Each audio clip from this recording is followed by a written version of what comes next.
All right, guys, let's do this. What up? It's JoJo on the radio. This is the iHeartRadio countdown, and I'm meeting her for the first time. I'm looking at her on Zoom. Sophie Ellis-Bextor. First of all, how are you, and where are you at?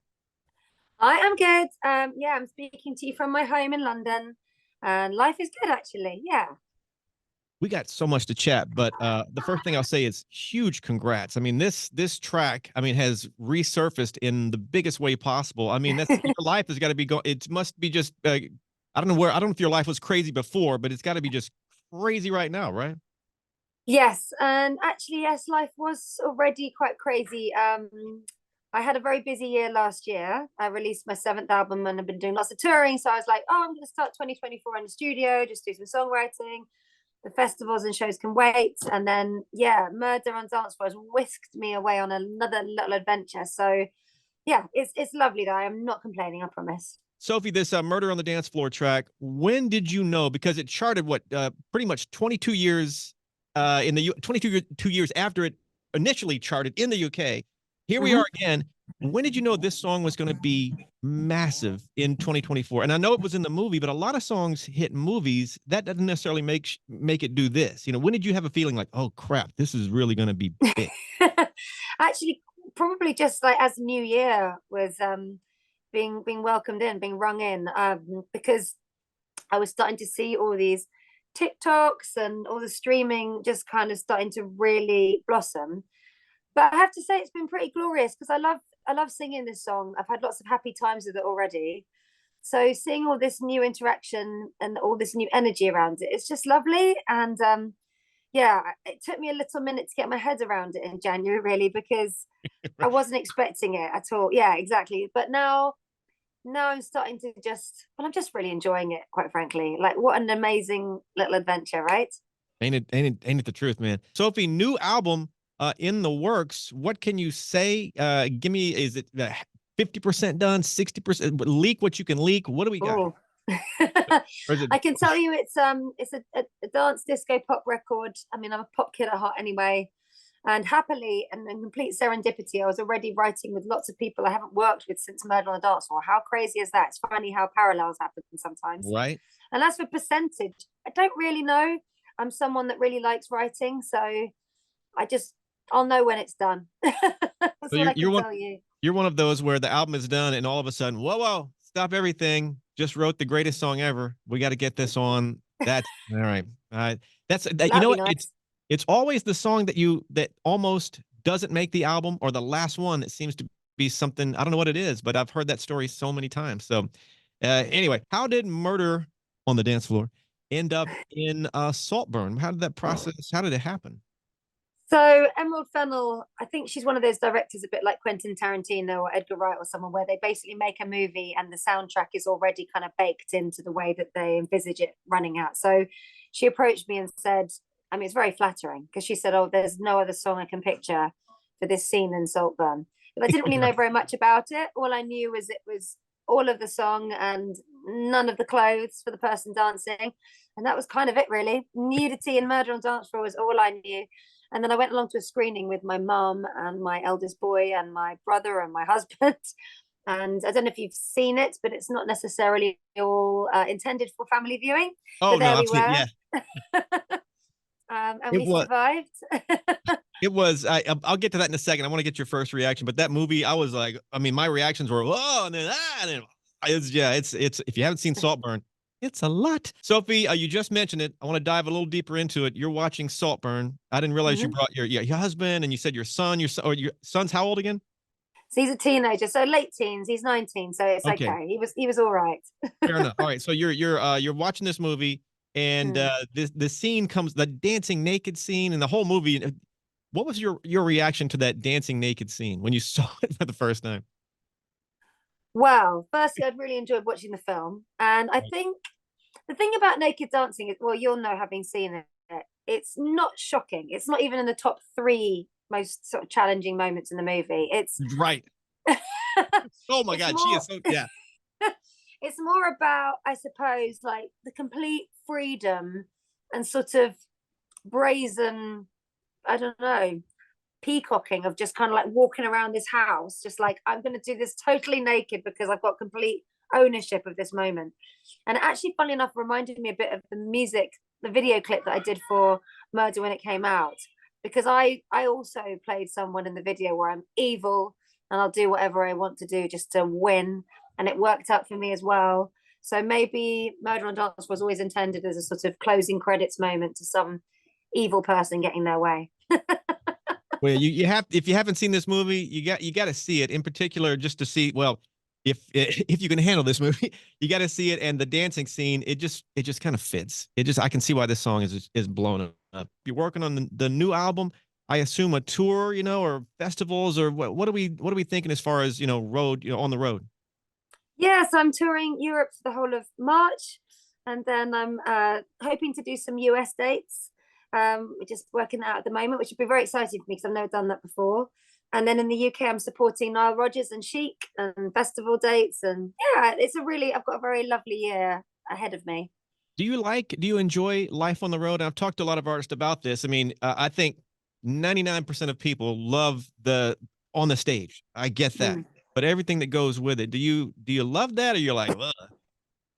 I actually do love a lot of it. I mean, I don't do long times away. So I'll kind of go away in more intensive blocks. So for me, travel is one of the most amazing aspects of what I do. And I try and get the most out of it, really. So I'll get up early and go and wander around wherever I found myself and just try and get a sense of places, because I mean, I just think, isn't travel incredible? Like, I get to actually go and visit places probably I would never go if it wasn't for my music. So I really exploit that aspect of my job, actually. It's gonna be a pretty cool part of the gig. Yeah, just wake. But I guess you have to make notes on when you're on stage, like what city you're in, because hey, what's up, Dallas, and you're in Philly. Yeah, yeah. Oh, I know. Well, actually, I do something a bit weirder than that. I usually learn sort of quirky, unusual facts about where I'm found myself, and then I tell them to the crowd. So if you come and see me, I'll try and find out something unusual about where I am, and then I'll Huh. try and remember it and then share it with you. So hopefully I can tell you something new about where you are as well. Very clever. All right. Obviously, we know your song is in the dancing naked scene, very last scene of Saltburn. We talked about the movie. I'm just curious, your thought on the movie itself. I mean, you said the movie, the dancing naked scene is the least shocking part of this movie. What's your take on the movie, just as a movie fan? I thought it was absolutely brilliant. It's very much my kind of film. I think it's dark and twisted, but I also think it's funny and smart. So I felt very entertained, and I think I'd already loved Emerald Fennell's previous film. So I think she's a very sure-footed and clever director, actually, and I love her script writing. I think the actors were having so much fun with it, weren't they? It was really, I laughed out loud at a lot of it. What's the most shocking scene to you? The bathtub scene or the grave scene towards the end? I think I think the most challenging, and I think it's intentionally so, is the grave, because what happens that I think is really clever is, firstly, it goes on longer than you're expecting, but also it starts off with lots of music and then the music stops. So you've just got silence and the visuals. And I think that's really clever because it makes you get so awkward. But I think Emerald's clearly having a lot of fun with it. I think she wants you to feel awkward. I think it's Well, completely, I think she's having a bit of a giggle with that. yeah, it worked. What else can you say about this track? What else do we need to know? Oh, well, I think I would say I feel like Murder on Dance was proud mum, really. I think all it wanted was for people to dance with it. So the fact that that's happening, and it's a communal song. So for everybody that's sung along, that's done a dance, that's done a cover, anything, it's yours as well. I share it with everybody. It's that kind of song. Sophie, another question about Murder on the Dance Floor. I got so many questions. True or false? Murder was inspired by when your collaborator Greg, he wanted to go to a club and his car didn't start. I don't know that story, but yeah, what Yeah. happened? Yeah, so this is Greg Alexander, who's a talented singer in his own right with the New Radicals. He wanted to go out clubbing and he got stuck in his car and he was so frustrated. He got his acoustic guitar and just started jamming. And that's where Murder was born, actually.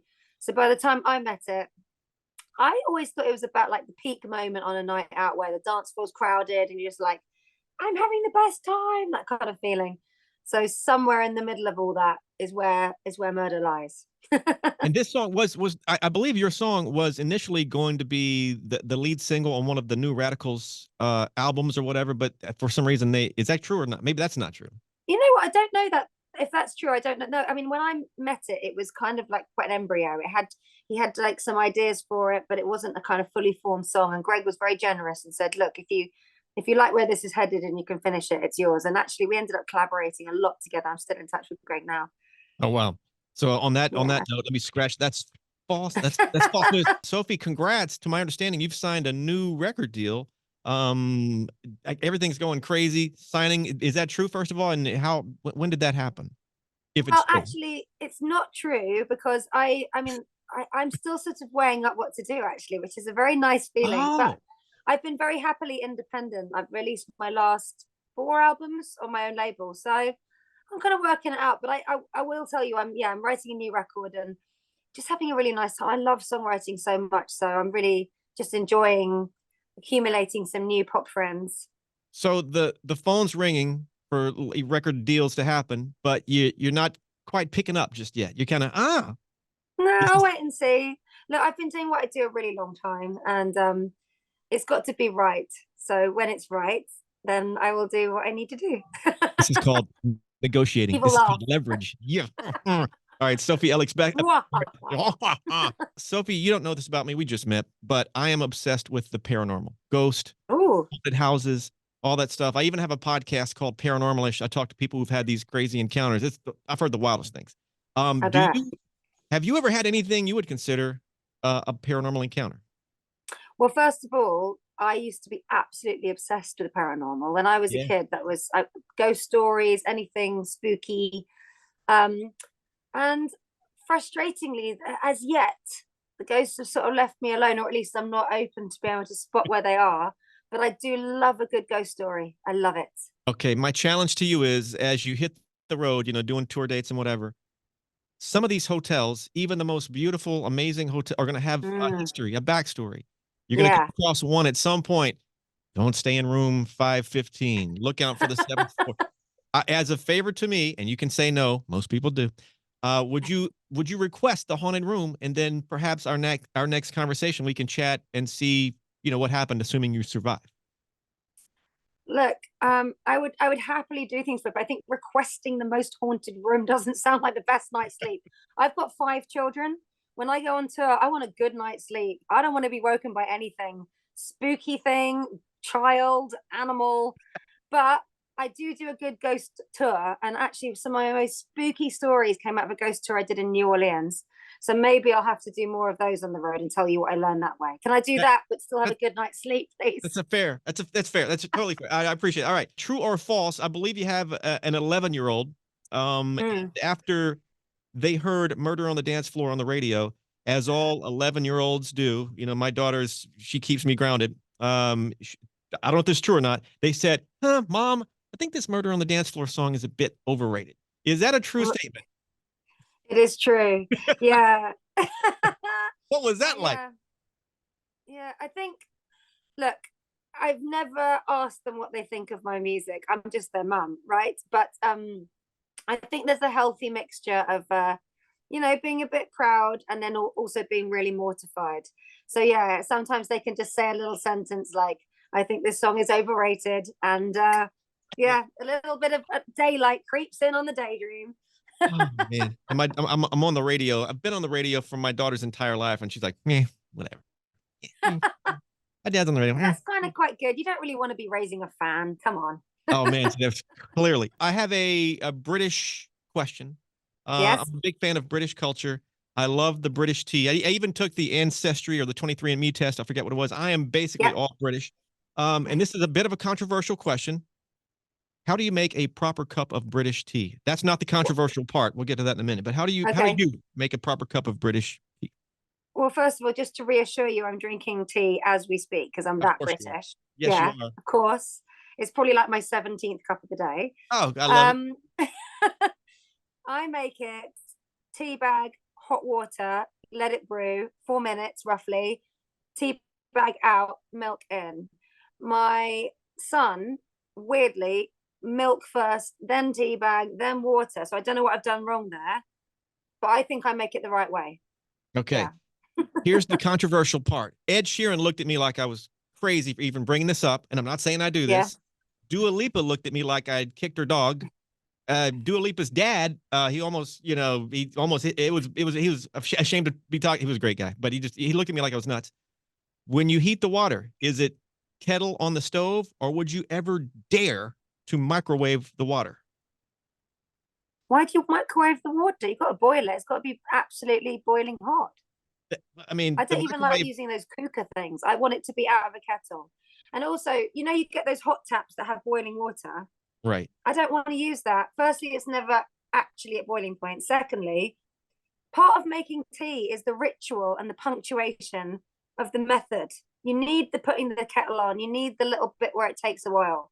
That's what I want. No microwave. Come on. Okay, yes, that you clearly everybody has the same. Okay, yeah, not that I would ever do that. So if I'm just bringing it up just for conversation. All right. No judgment. It's just not happening under my roof. Oh man. So yeah, I like the fact that there's a ritual to it. That makes complete sense. Your family, your friends. I mean, you've been putting out albums for a while, obviously, but there's something about this track, and it's just really connected with the U.S. So it's a little different for us anyway. What are your family or friends' reaction to this song and the success it's having? What's their take on it? Well, I feel like ever since the song came out, everybody that's interacted with it sort of shares it. So I feel like what's happening is not just about my relationship with it, but everybody else's. So for a lot of my friends, and my family, this is a song they've known for a long time as well. So I hope they're feeling they're part of it, actually. And I think they're excited and enjoying the adventure just like me, actually. I think it's been fun for all of us that are connected with Murder on Dance Floor. I don't do anything on my own. There's always a family around me, so yeah, I share it with them, really.